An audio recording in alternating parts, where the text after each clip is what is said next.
Hi, welcome back to the Bulwark Studio. Antonio speaking, and this is the third episode of the Herb Master project. Last time, we quickly set up our Unreal Engine 5 project with a simple open world level. Today, we'll be using the basil plant model we made in the series debut to make a working modular plant. And to achieve that, we'll need to make a swift jump back into Blender. Here we are in Blender again. In front of you is the model of the stem we made together, which will need some last steps before it can be loaded into the game engine. As I said, we want to make this plant modular, meaning that the base mesh will be this stem right here, and leaves and flowers will be attached to it in the right locations. There are a couple of ways to achieve that. One is using arrow components in the plant actor to define the locations of each plant part, which is feasible but can bring some added complexity in some feature that I plan to add. So, the path we will adopt is using sockets, which are attach points you can place on your mesh, quoting UE5 documentation, and will give us the possibility to embed right inside the model data where the plant parts will have to be placed. Sockets can be defined in Blender using empties and following a naming convention so that Unreal can recognize them as sockets. To add an empty, we click Shift plus A to open the Add menu, then select Empty. Any of these versions can be used, but to have as much visual information as possible, I suggest using arrows, since they show location, rotation, and scale clearly for all three dimensions. Place the empty on the end of one of the appendices like this.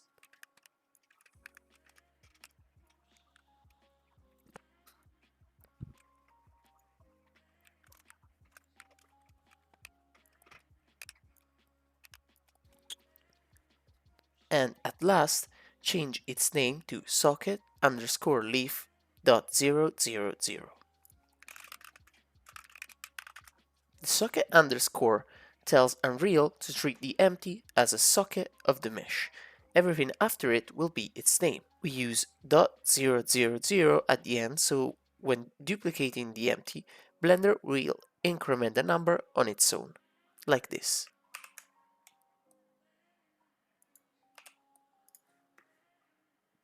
A very important detail to remember is to have the Y direction of the empties always be parallel to the direction of the appendices, while the Z direction must be somewhat pointing up.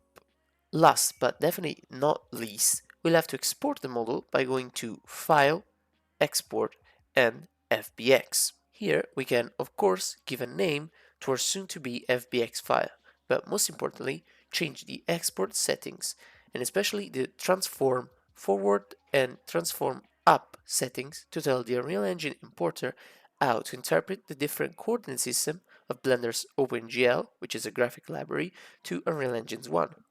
I use a preset defined by myself, which is pretty self-explanatory, that has also these selection options and exports the smoothing information by setting in geometry smoothing setting to edge instead of normals only. For our directions, we want to have forward as Y forward and up as Z up, as I told you, to set for all the empties here. After all this, we can finally click the export button and have our new FBX file.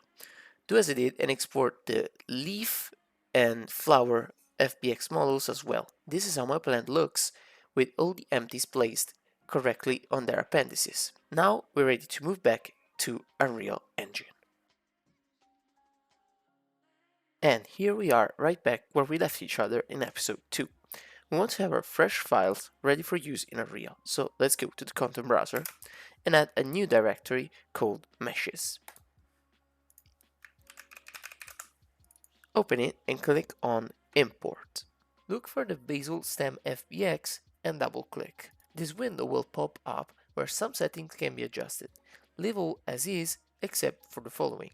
We want to tick off Import Materials since we'll create our own in the Real Engine Material Editor, and Import Textures since we'll make our own maps later in the series. Lastly, set an asset name, in our case it's Basil Stem, and click on the Import button. Your mesh asset will promptly appear in the content browser. Do the same for leaf and flower FBX files, so we can look very quickly into the materials of these meshes. By default, Unreal Engine assigns the wall grid material to newly imported meshes that don't have materials with them. To fix this, we'll create our own material asset. So click on World Grid Material here and select Create New Asset Material. Place it in a new folder called Materials and name it, for example, Stem Green. Still in this menu, click the Edit button to open the material asset. Right now we don't have textures, we don't have maps, so we're just gonna give it a uniform color to have it look at least recognizable. To do that, we hold the 3 key on our keyboard and left click on the material editor. This will give us a constant vector of 3 components, and this is exactly what an RGB value is in a reel. So we take this green pin here, which is all the 3 values together, and plug it in the base color, and give this color a value we want, for example, a greenish color that looks like the stem of a basil. This will work for now. Click the Apply key here to have the changes of this material be brought to the meshes that use it. For example, this is how our stem will look like. For the basil leaf, we can use the stem green as the green of the center line of the leaf, while the other part of the leaf will be on a more dark green side of green, and for this we'll need another material, which is leaf green. So this is how our leaf will look like. On the other hand, our flower mesh will have a stem green that we can reuse, a leaf green, and then a flower white that will require yet another material. And this is how the flower looks like with the material setup. Now we can go right into blueprint scripting. For those who don't know, a real engine has an internal set of classes that offer functionalities that are foundational to creating game features. The most generic entities that can be placed inside our level are actors, and everything is just an extension of this class. Our plant will also be a subclass of actor. Since we're starting to make new blueprints, we will create a folder with that same name to keep everything tidy. In here, we want to branch further and add a directory named Flora. Now, to create a new subclass, right-click on the content browser and in this menu, click Blueprint Class. A new window will open with the main classes of Unreal Engine, figuring also the Actor class, which is of course our choice. A name is requested for the new blueprint asset, and I will write Plant Master Actor, where a master actor is basically an actor that can't be placed and serves as foundation for concrete actors, for example our basil plants. Next, we are going to create another master actor, right-clicking on our plant master actor and then selecting Create Child Blueprint Class. Name this new asset Flower Plant Master Actor. Plant Master Actor is for plants that have leaves but do not necessarily have flowers, like ferns, while Flower Plant Master Actor is for those that do make blossoms. Now, we need to define master actors for leaves and flower. As before, let's create an actor subclass called Flora Part Master Actor. And children of this one, Leaf Master Actor and Flower Master Actor.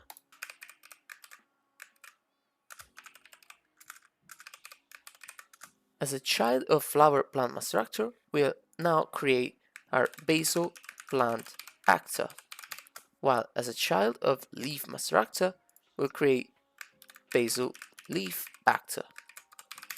On the other hand, as a child of Flower Master Actor, Basil Flower Actor.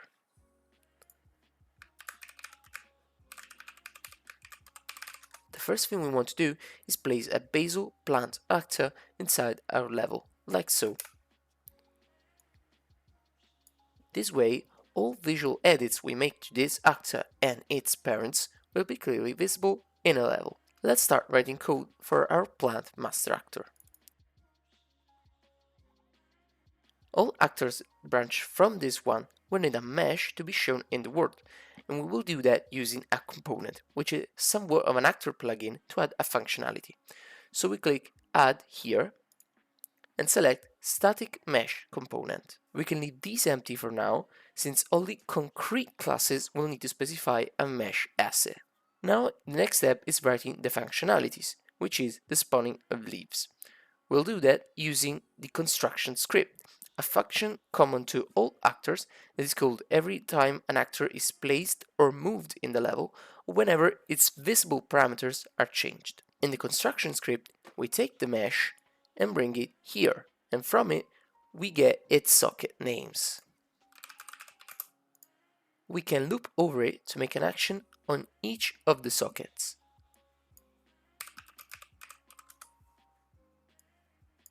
The action in particular is defined in a new function that we'll call spawn by socket name, whose purpose is basically to read the name of the socket passed as input and decide what actor to place in it.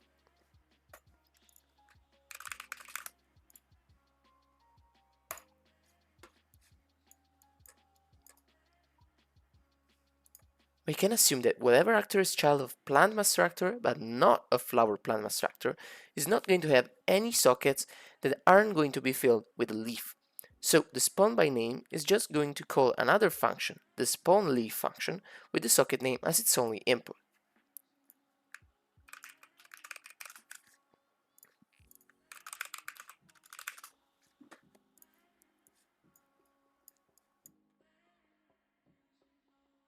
The function is defined like so. Create a new child actor component which, as the name says, is a component that contains a whole other actor in it.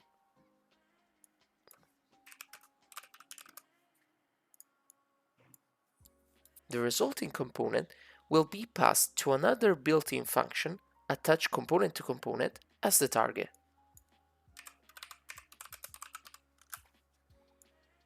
The parent, on the other hand, will be our mesh component. Now is where our socket is going to shine. By passing its name in the socket field here, the function will recover its location relative to the mesh and place the leaf correctly. Remember to set the location rule and rotation rule to snap to target. This way the leaf will be placed exactly where the socket is.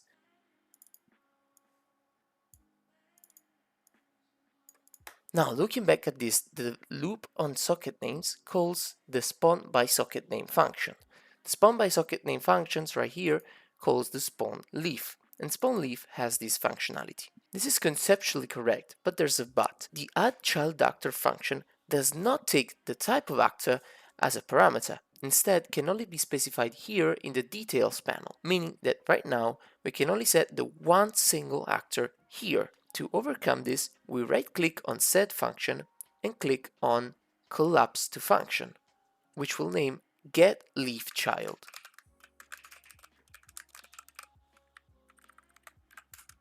With its outputs automatically defined by Unreal, which we'll just rename to child actor.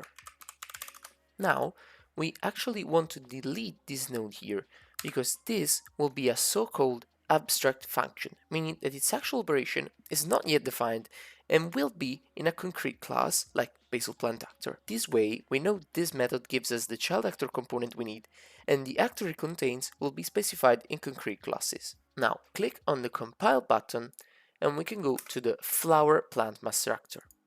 Here we basically do the same, so create the getChildFlower and have it return the child actor component.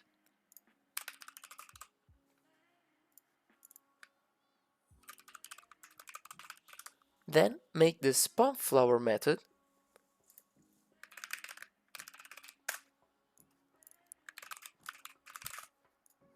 that calls the getChildFlower and attaches the return to the mesh using the socket name.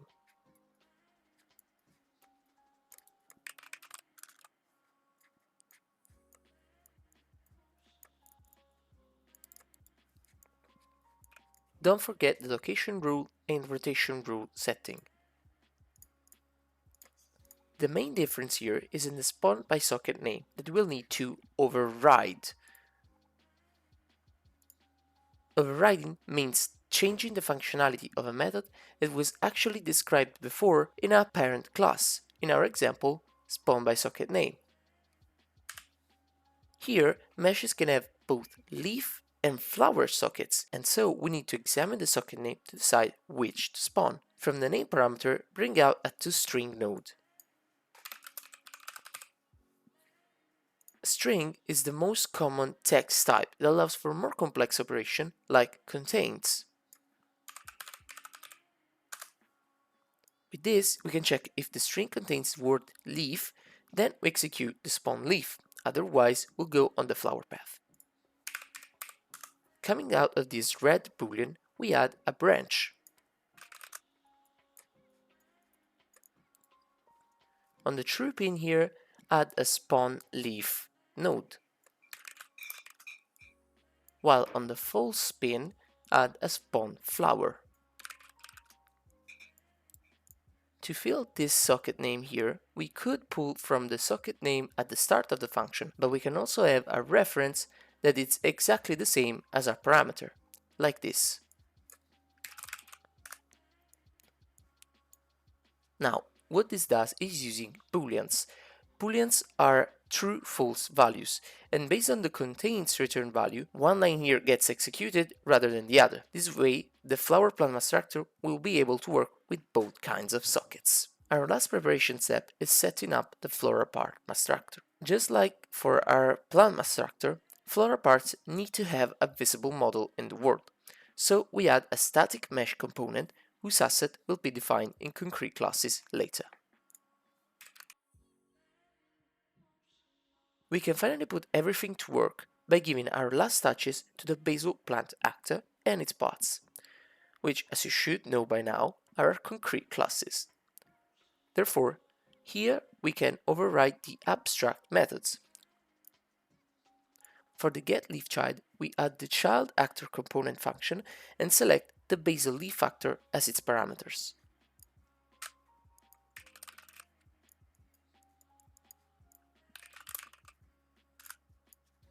Likewise, in getFlowerChild, we add the same node but selecting the basil flower actor instead.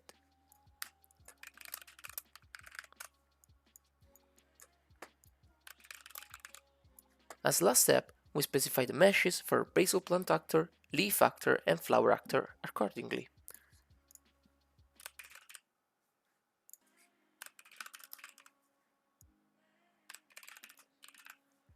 A problem that I have, and that you might have as well, is regarding the rotation of the components of the plant.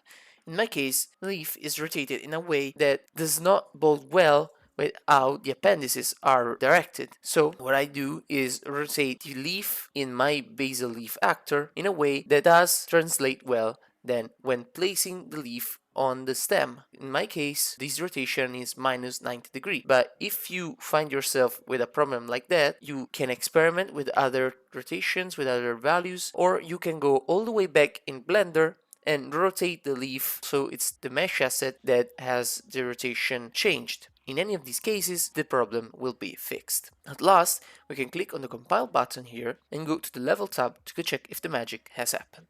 Click on the G button to go to game mode, and here it is, our plant actor with all its parts. You can move it, you can rotate it, and you can scale it, and it will always show the same way.